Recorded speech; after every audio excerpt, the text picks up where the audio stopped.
Okay, let me just take 10 seconds really fast to say that we have merch for a very limited amount of time, and Lost and I would love your support so that we can continue to make the content that you all love. Link in the description. Please go check it out. Okay, that's all. Bye-bye.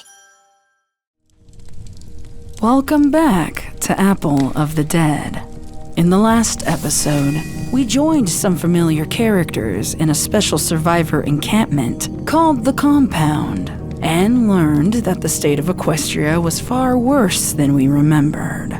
Overrun by the infected, Twilight and the remaining survivors must navigate this new and dangerous world. By the end, Twilight was presented with 2 options to move the story forward, and you, the viewers and voters, chose volunteer for a mission to Ponyville with Trixie. Did you choose wisely? Let's find out.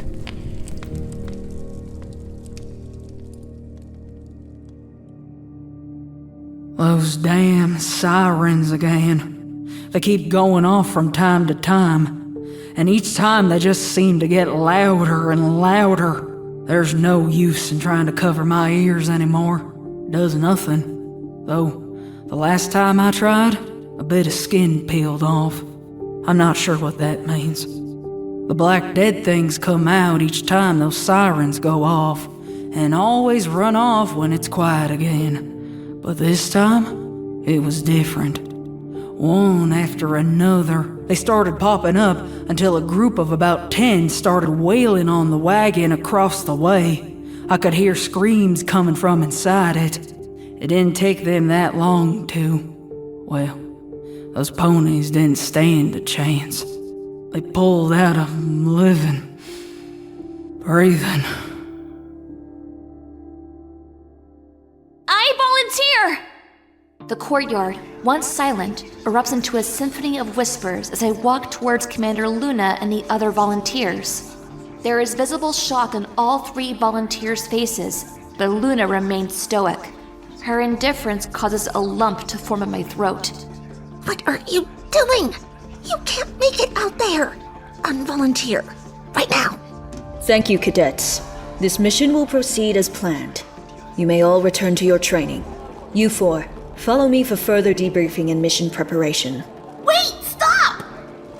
Rainbow Dash flies over the group of dispersing ponies to confront Commander Luna. I cannot even bear to look at her from the shame of my own decision. Twilight's not ready! She hasn't even completed level 1 training! You cannot let her out there! We can do the mission without her. 3 ponies is enough. I'll go in her place. Although I know Trixie and Rainbow are looking out for my best interests, there's a hint of bitterness in my expression. While I am untrained for combat, I know I can rely on my magic to aid in any situation that may befall us. Stand down, Cadets Dash and Lulamoon. Cadet Sparkle can make her own decisions, and the mission is full. But she's one of the last elements of harmony bearers. We can't lose all of them. Luna's glare turns icy, and it sends a shiver up my spine. Perhaps at one point, Rainbow and I would have been held to a higher standard because of our status with the elements of harmony. But with 4 of the bears missing and presumed dead, there is little chance we could wield them again. We can't afford to lose any pony. You've all risked your lives for the survivors. It's only fair I take my turn. But not now. If you want to train with me, then let's train. Back out, Twilight. Could you give us just a moment, Commander? Luna nods once, and I pull Rainbow aside out of earshot. Trixie tries to join us, but I hold up a hoof to stop her. I give her a firm glance, then turn my attention to Dash. Listen, I know you're just trying to look out for me, but you and Trixie both seem to forget that I'm the most powerfully prolific magic wielder in the compound, aside from the princess herself. This is insane, Twilight. Magic or not, the infected have proven time and time again that unicorns are no match for their frenzied attacks. Princess Celestia couldn't even— I have to try. I have to see it for myself. I could read 1,000 journals and still be no closer to the truth. I'd still be told I'm wrong, and that the infected are all lost causes. I'd still be wandering these ruins hopeless and helpless to the decay of our world. I'm going for Applejack, not to be a hero. If I find her and she's beyond saving, I'll run back here and never bring it up again. I can't lose you too, Twilight. I refuse. You have to trust me, just like you did when Nightmare Moon came back, or Discord tried to reign with chaos, or Crane Chrysalis took Cadence's place and fooled the rest of you, or the Crystal Empire returned with King Sombra. I'm not a filly, Rainbow. Besides, Trixie, Thunderlane, and Pony Joe will be there to help me. Please, stop making a scene and let me do this! Fine. Go. If saving Applejack is more important than your own life, then just go. But if things go wrong and you become one of them, then I promise you I will put you out of your misery myself. Rainbow zooms away before I can respond.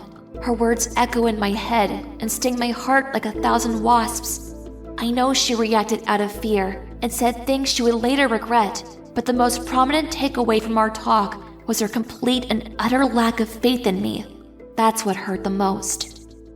I'm browbeaten and dejected when I rejoin the other volunteers. I half expect Trixie to throw another fit and berate me in a similar manner, but she remains silent. She won't even look in my direction. Similarly, Commander Luna doesn't remark on the upheaval I've caused either. Instead, she proceeds to stoically define our mission in detail. I try to pay attention, but Trixie's avoidance of me makes me far more uncomfortable than I would have anticipated. My mind loops on all the possibilities she could be thinking right now, and the action she might take because of it. If she's too distracted, she might not be able to defend herself out there. I could be the cause of her demise. Daylight is waning, so you must leave immediately. Gather a weapon of your choice and your saddlebags. Take only what is necessary to leave room for the supplies. Good luck, cadets. Commander Luna makes a hasty exit without once meeting my gaze. I don't know what she's thinking about my decision, but it's apparently satisfactory enough not to dissuade me. Trixie, myself, and the other volunteers do as we are instructed and gear up. When it's time for each of us to pick a weapon, Thunderlane chooses a crossbow, Pony Joe magics a spear to his side, Trixie takes a dagger, and I pack a thick and lengthy rope. Though it's not a traditional weapon, I know I have no intention of slaughtering any of the infected. My strategy will be to dodge and run rather than engage. I just hope a rope is sufficient enough to hold one, a specific one. The start of our journey is quiet, almost too quiet. I'm the last pony in the line with Trixie directly ahead of me.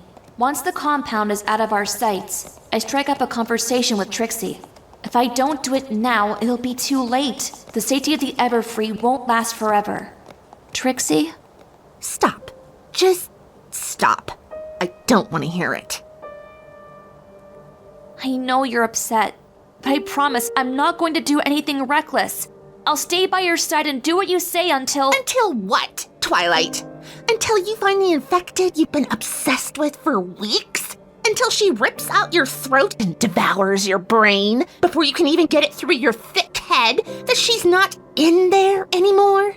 I have been nothing but supportive of your stupid journal theories, but you couldn't even give me this one mission to do what I need to do. Getting medical supplies is important, I understand that. I just think maybe on the way back, if things haven't been too rough, I can keep my eyes open but stay close. I don't give a fuck about medical supplies. That's not why I volunteered. What do you mean? That's the mission. I have my own agenda. And that agenda isn't supposed to include watching over my mare friend to make sure she doesn't get herself killed. Before I can even process the term mare friend and wonder how we came to be labeled that way in Trixie's mind, the other volunteers finally interject themselves into the conversation. What are you talking about? What agenda? Oh, of course. Fucking course the great and egocentric Trixie is trying to sabotage us already. Oh, but you just shut up, you dim-witted, pompous asswipe. You only volunteered for this mission to show me up. Believe it or not, there are some things in Ponyville worth more than a few bandages and antiseptic. While Luna and the rest of you placate the survivors and just hope the situation gets better, I'm actually trying to save the whole damn world, okay? So shove your opinion where the sun don't shine. What's in Ponyville? Wait, how did you know Luna would be sending cadets to Ponyville? Last night you said no pony could be sure. I lied, okay? I lied. I keep my eyes and ears open around the compound, and it's practically impossible to keep airtight security in crumbling ruins anyway. A lockpick and some luck, and you can pretty much go anywhere and get whatever information you need. Oh, well that's just great. I have to go into one of the most infested and infected areas of Ponyville with 2 completely mental mares. Joe and I are better off without either of you tempting fate and getting us all killed. All right, that's enough, all of you. We have been sent on this mission by the princess to help other survivors, and that is it. No secret agendas, no looking for specific infected, and no more arguing. I intend for all of us to survive and be successful in our task. We have to keep moving, and quietly. The cover of the forest is going to thin out soon, and we will need to remain hidden. Is that understood? Pony Joe's authoritative speech immediately silenced the rest of us. Tempers were running hot, and that was dangerous outside the compound. I don't know if Trixie still intends to deviate from the mission for this mysterious agenda, but I would bet on it. Finding Applejack suddenly seems far more foolish than it did when I first volunteered. Without their assistance, I'd stand no chance, even if I did find her. My chest tightens as the reality sinks in. I think I made the wrong choice. Hushed and berated, Thunderlane, Trixie, and I followed Pony Joe through the thicket of the Everfree. We reached the edge of Ponyville, and I behold for the first time the state of its decay. I see crumbled buildings, overgrown paths, overturned wagons, a lack of any sort of wildlife, and scrap metal cages. I remember when these cages once held the first dozen or so infected ponies that the then survivors still clung to with hope. They still believed, as did I, that their ailing loved ones could be cured. Now these cages lie in ruin, their bars and doors pried open from within. I hadn't considered the possibility that the infected could possess more strength than a survivor, and I start to fill with dread. My thoughts are immediately interrupted when an ear-piercing magical siren resounds around us. The end! Hide, quickly. The 4 of us spring into action, scanning our surroundings for adequate places to hide. I find refuge between a building's foundation and its fallen wall. Trixie joins me soon after, putting herself between me and the only narrow opening, as if to protect me. We watch in horrified silence as the ends swarm the area. Their blackened, taut skin and sunken, empty eye sockets could strike fear to any pony's heart. The stench of their decay was overwhelming and makes me want to hold my breath. Though their ears were mostly disintegrated into the blackness of their skin, we learned in the compound that these versions of the infected reacted to sound and smell. If we stayed perfectly still, we could potentially pass. Thunderlane! They found him! Trixie and I could see 3 of the ends from our hiding place. They drag him out in the open from beneath the wagon where he had been hiding. He lines up a shot with his crossbow, and the arrow pierces the closest end, to no effect. Fuck! I instinctively move forward as if to help, but Trixie stops me and puts a hook to my horn before the sound of magic could alert the ends to our hiding spot. More bolts whiz past, some hitting their intended targets, and some missing entirely. I cower, helpless to the cacophony of Thunderlane's cries of agony as the ends tear at his flesh. A rogue bolt then implanted itself into Pony Joe, who had been sneaking up behind the ends to come to Thunderlane's aid. He drops his spear from the shock and pain as one of the ends turns its attention to him. Pony Joe reacts on instinct and unintentionally bucks them with his hind legs in our direction. They found us! Trixie pulls me from our hiding place and ignites her horn, blasting the end closest to us with her magic. I immediately join her efforts and try to help Thunderlane and Joe while Trixie keeps the 2 of us safe. I can see Thunderlane on the ground, surrounded by a puddle of his own viscera, clearly deceased. Joe joins our magical assault, but cries out to us above the sounds of the attack. I'm bitten. Get out of here. Go! Trixie ignites her horn again, clearing our immediate radius of enemies long enough for me to teleport us away. My magic is strained from the stress, so I am only able to get us to town square. We can still hear the onslaught, but are sufficiently distanced from the ends. Once again, we take cover, this time behind an overturned wagon, its crate of food supplies still scattered across the cobblestone, rotting on the street. Look over there. It's my wagon. Can you teleport us? I don't know. It's pretty far, and the ends came from that direction.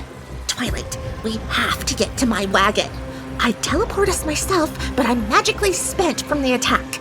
Please. Look! It's Golden Oak's library! It's still intact! It's closer! I can get us inside! It's got to be safer! You don't know that. The infected could be anywhere. Please, you have to trust me. I ignite my horn, fully intending to do as Trixie asked, despite my reservation. However, the magic stalls when I see more infected making their way towards the commotion we caused. If I try to teleport us, but fall short, we will appear right in the midst of danger, magically exhausted and woefully unprepared. I know that look on Trixie's face. Maybe the thing she's looking for is worth the risk. She said she wanted to cure Equestria somehow. Besides, she's right. I have no knowledge that Golden Oaks is safer, but I can't fight the feeling that's where we should go. I don't know what to choose. Again, we have come to another crossroads. This one is far more dangerous than the last, though. Does Twilight trust her instincts and hide in Golden Oak's library? Or does she trust Trixie and attempt to magic them both to Trixie's wagon? It also seems the last time we were here that some of you were confused about the voting process. That's all right. Technology can be quite cumbersome at times. In the last 20 seconds of this video, there will be two options that you can click. You must click that selected video to cast your vote. And for those of us who find that a little too bothersome still, there will be a community post that you can vote on as well.